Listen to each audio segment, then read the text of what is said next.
Well, folks, welcome to another episode of Tampa Bay Fishing Channel. I'm so used to saying welcome to another Friday fishing forecast, but welcome to another episode of Tampa Bay Fishing Channel. And before I start this video, I kind of wanted to talk about what was going on this last Saturday with the wind and the weather and stuff. And as I stated on my Friday fishing forecast, that the winds were going to lay down in the afternoon. And I told people, if you have a boat that can handle going out in a little bit rougher water until it calms down later in the afternoon, I highly recommend going off and doing some fishing. So that morning, that Saturday morning, Chad texts me and says, the wind's still blowing at my house, as you can see by these flags, and I'm going back to bed. It's calling 3 feet offshore right now. And I said, come on, man. You know I've never put you in a position that we would be uncomfortable, and it's going to lay down. And so Chad decided to stay home along with Tony. So I had my buddy Nick from Nick's NL Laser Engraving come out, and he was already on his way. So I was just like, I fueled the boat. I had it ready. So him and I went to the bridge, caught bait relatively in one cast of the net. And to say it was not rough in the morning, it was rough. It was very choppy in the bay. So I told Nick, I said, you know what? Let's give it about an hour to an hour and a half. I said, let's fish inside the bay. Got a couple spots. Maybe we can get some black sea bass. We ended up catching some grouper. Lost a couple of nice fish. And then by about 9 o'clock, I said, you know what? Let's go ahead and poke our heads out and see what's going on. We knew it was going to be calm towards the shore because it was blowing out of the east-northeast. So as the indications from last Saturday showed, it was going to be like 2.3 to 2 foot at 10 a.m. And then it was going to start dropping to 1.3 to 1 by 4 p.m. So we pop our heads out, and we've got a following sea, which the Stamus loves a following sea. So we start heading out, and I figured I was probably going to get about 5 or 6 miles out before I thought, this might not be a good idea. Well, it really wasn't too bad for our boat. So we got out to about 12 miles, and I started noticing that the whitecaps were starting to lay down. And then that gave me a clue that the wind was starting to lie down. So the whitecaps on top of the waves, once those start dying down, you can tell that the wind is starting to kind of give a little bit, and things are starting to calm down. So by the time we got out about 16 miles, I said, let's go ahead and start fishing here. And we got anchored up, or trolling motored up, and the wind was not bad at all. Actually, the wind and the tide were going against each other. So the trolling motor, the power pole move, was actually only working to about 6 or 7 on the digital screen. And I told Nick, I looked at Nick and I said, it's going to be a pretty day. And sure enough, folks, it laid down like glass. As you'll see in this episode, it absolutely laid down, and it was a beautiful day out. It got warm. It was nice. The fish were biting. We caught one keeper red grouper. We caught mangrove snapper. We caught a ton of grunts, more grunts than I ever want to see. But that's what kind of hindered us on fishing for hogfish, because the grunts were so bad. And I hate just sitting there catching grunt after grunt. Chad has the patience to do it. I don't. So needless to say, we didn't come back with any hogs, but at the same time, we really weren't out for a meat trip. He just wanted to keep some fish that he could take home, and we actually gave some to our friend Brittany here at the shop. But overall, it was a beautiful day. The fish were chewing pretty good. The snapper were chewing really good. At one point, they were really chewing really good. But overall, if with all the indications showing on Windy, Wind Finder, all the weather apps were showing that it was going to lay down in the afternoon. And I've heard some people talk about all the residuals. If it's been blowing for a couple of days, the residuals. I'm telling you right now, folks, more times than not, we've gone out when it shows that it's going to lay down, and it lays down. And it became absolutely beautiful. As we got into the bay, it was absolutely beautiful. But the funny thing is that there was not a lot of people fishing on Saturday. Our numbers show it here at the shop. Sunday was crazy. Sunday was an absolutely beautiful day, and Sunday was crazy. But Saturday ended up being absolutely beautiful also. So if you're looking to go offshore, kind of look at all the different weather apps and put everything together make a solid decision. I don't want you to go out there and risk your life or anything, but if you have a boat that can handle rough seas and then eventually they'll become calm, I highly recommend getting out, because more times than not, when the water's choppy, we do extremely well. When the water is absolutely flat, we don't do well at all. It's the strangest thing, but we have found that over time, and I've talked to many offshore captains, and they say the same thing. So let's go ahead and get into the fishing part of this video. And again, the weather turned out beautiful. The fishing was really good. And Nick and I actually had a really good time, minus Chad and minus Tony. They lost, we won. All right, folks. Well, we had a full boat to go out, and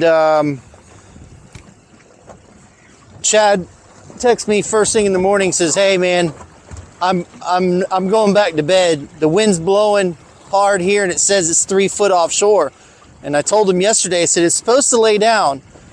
Well, Nick was game. He said, let's go. So I said, all right. So I told him, I said, we're probably going to have to fish inside the bay first thing this morning, and then it's going to start calming down. And I said, let's go. We fished in the bay till about 9:30, I guess.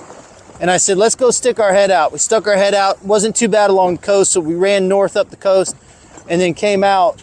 And we've been catching groupers, mangrove snapper. We haven't gotten any hogfish, but we haven't really fished for them because the grunts have been so bad. Did he just he rocked me? The grunts have been just so bad that we've decided not to fish for hogfish right now. But we've got a huge show of snapper. And like I said, you guys maybe recognize Nick was on the show not too long ago. He's the one with the laser engraving business. But I'm going to really kind of go over some of the things that we're doing today and kind of get pretty finite about it. Show you exactly what we're doing. Hopefully I can get this guy out of the nothing. All right, broke me off, son of a biscuit. So anyway, I'm going to go over some of the tackle, some of the gear that we're using, and Nick was supposed to catch a fish. So was I, but Nick, you're going to catch a fish over there? As soon as I get it down there.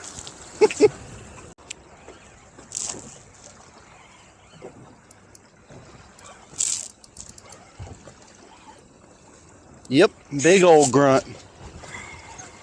That's going to make the show just because you caught him. And you said it wasn't a grunt. That's what I said last time too, right? Yeah. Called my shot and it was a grunt. Yeah. All right, so today, folks, I'm actually switching up to a 15-pound leader. It's probably going to be a mistake, but maybe I can get some more mangroves because there's definitely a lot of mangroves here. Basically, right now I was using a quarter, and I think I ran out of quarters, so I'm going to use a 3/8 Stewie Jig Circle and the Crabalicious color. Color doesn't matter. So I just tie a typical loop knot, what they call the Rapala knot. Now this is my loop knot. What I do is I take it and I do an overhand knot just like that. And then I take the tag end and go through the eye and then back through the loop. And then I wrap it twice around and then go back through the loop and tighten it up. And there you go. It's called the perfect loop knot, the perfect loop. Let me get my bait. Oh.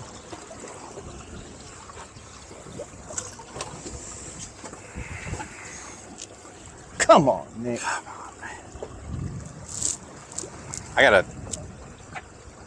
I gotta move up my leader.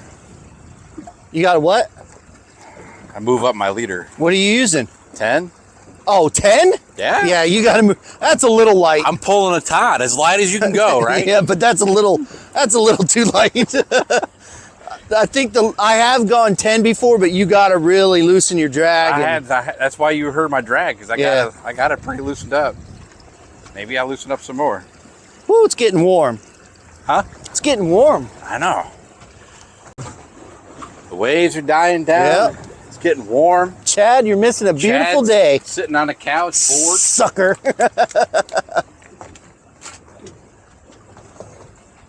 You think after 17 years, Chad would know to trust me on these things, and he usually does. That's why I was shocked when he texted me this morning. He said he wasn't going. I was like, no, come on, man. Oh, son of a biscuit. So right now we're fishing in 50 feet of water. So basically what I do is I got this 7'6" Fletcher custom rod, and I'll pull it out 4 times. So that means that I'll be at about 30 feet, and then I start feeding it by hand the rest of the way to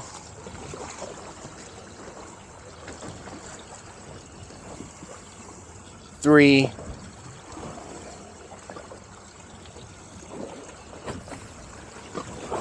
4. So that puts me at around 30 feet, and then I'll start feeding it by hand, and I'll slow it up. Since I'm using a 3/8, it's a little heavier than what I was using. So I'm going to slow it up a little bit so it gives those snapper that are up in the water column a chance to kind of look at it and grab it, just like, oh, they came back and got it.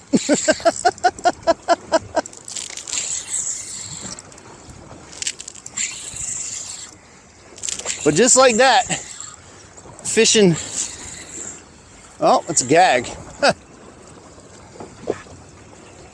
Fishing light is a lot of fun. I mean, Nick and I really aren't out meat hunting today.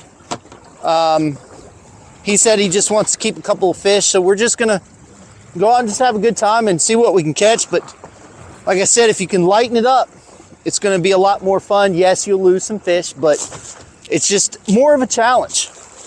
And it's fun. And it's fun. Don't care what anybody says. I caught a AJ 2 weeks ago on 15-pound leader. Oh, God. And everyone's like, oh, it's ridiculous. But it was a lot of fun. That's ridiculous. Yeah, that is kind of ridiculous.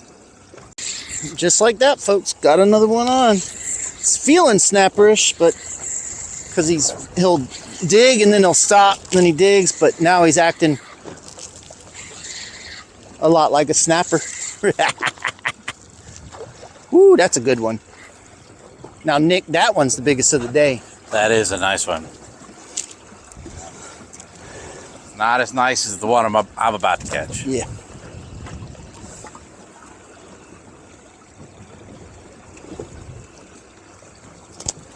I knew he was going to do that.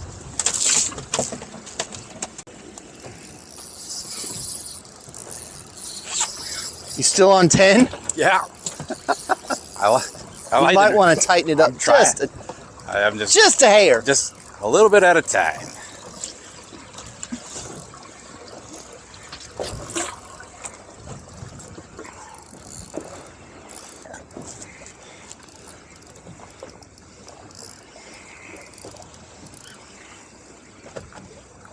Oh yeah, that's a good one.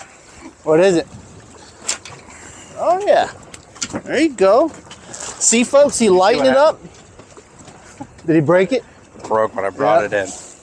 You lighten it up, and you'll get those snapper. The water is somewhat clear. It's not clear, but it's decently clear. So, like I said, if you can downsize, that's one of the best ways to target mangrove snapper, both inshore and offshore, is lighten it up. They've got the best eyesight of pretty much any fish that swims. So they're very intelligent fish, because a lot of times you'll be fishing them and catching them, and all of a sudden they just shut right off. I've had them up in the water column behind the boat in the bay. And they wouldn't eat the one line bait until we dropped the 10-pound test. Other than that, they wouldn't even look at a 20-pound test jig. So lightening it up, easy for me to say. For snappers, one of the best ways to catch them. Just like that, got another one. I think this is turning into a gag. Yep.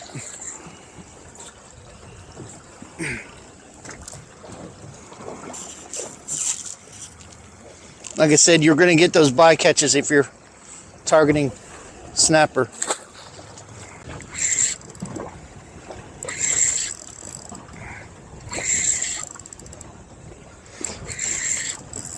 Do short pumps, quick reels, and get them off the bottom.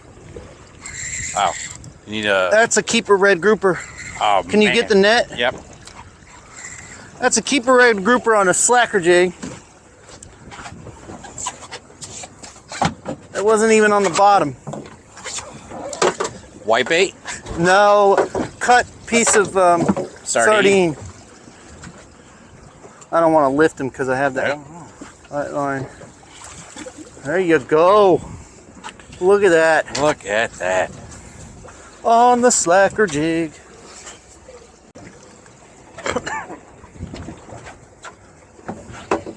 Glad that didn't bite mine. Maybe it did. That's what broke off.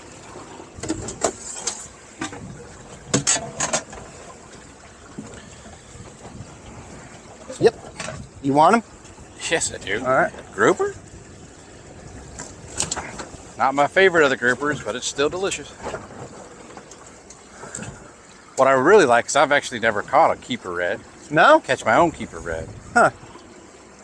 Well, folks, if you're not familiar with our slacker jig, it's kind of like a yellowtail jig, but we're using a 2X hook on ours. Chad always used to complain when we would buy the yellowtail jigs. He would say, "Can you make one that has a stronger hook on it?" And I'm like, "I think so." So we have them in the circle hooks and octopus hooks, and literally just when the tide situation allows it to let it go down, it's a great way to present the bait to those fish naturally. I personally love using the slacker jig. That fish literally hit it so hard and he was running off like a freight train, I could barely get the bail flipped over. I'm trying to target snapper, and of course you get the bycatch of red grouper, gag grouper. But when you're fishing light like this also, is that you kind of eliminate catching grunts. But it just depends on the tidal movement of what weight I can get away with. I know it's a pretty long incoming tide today, so I can get away with an 1/8 ounce slacker jig and present it more naturally to these fish. And so again, presentation is key of how these fish want to eat. Earlier when we were fishing inside the bay, Nick was hooking the whitebait in the tail and sending it down, and they were getting bit. He hooked it in the nose and they wouldn't even touch it. So I talk about that a lot, is when you're fishing, if you have multiple people on the boat, have everybody doing something different until you establish that pattern of how they want to eat. And what I mean by a pattern, if you're using live bait, everybody hook it different until you get that bite. Everybody use a different type of jig until somebody establishes that pattern. Once you can do that, then there's another freight train.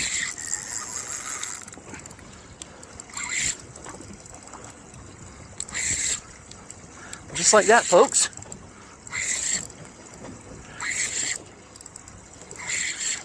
Can't tell what this is. Acting a little snapperish, but it's also acting a little bit red grouperish. Oh, Nick's on too. Nope, gag. So another bycatch.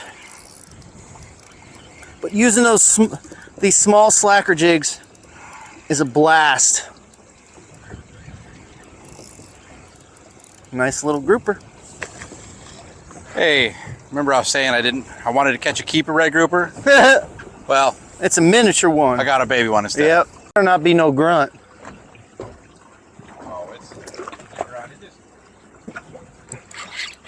you know.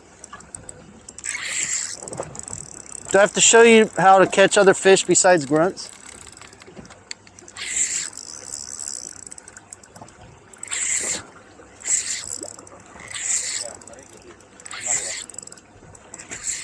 Yeah, that's not a grunt. No, it's a gag. No, it might be. Another keeper red. It might be. No, he's getting short. Huh? I'm gonna throw you overboard. He got short quick. Oh, Yeah. Still a red though? Yeah. Well, folks, there you go. As you saw, it calmed extremely way down from where it was when we first got there. And I want to say thanks to Nick with NL Laser Engraving for coming out with me again. We had a blast. We caught a lot of fish that we didn't put on camera, but I wanted to get you guys a feel of, if when you're looking at the weather, take all the weather stuff, windy.com, windfinder.com, the future forecast that I use for rain, weather.com, iweather.com, iweathernet.com.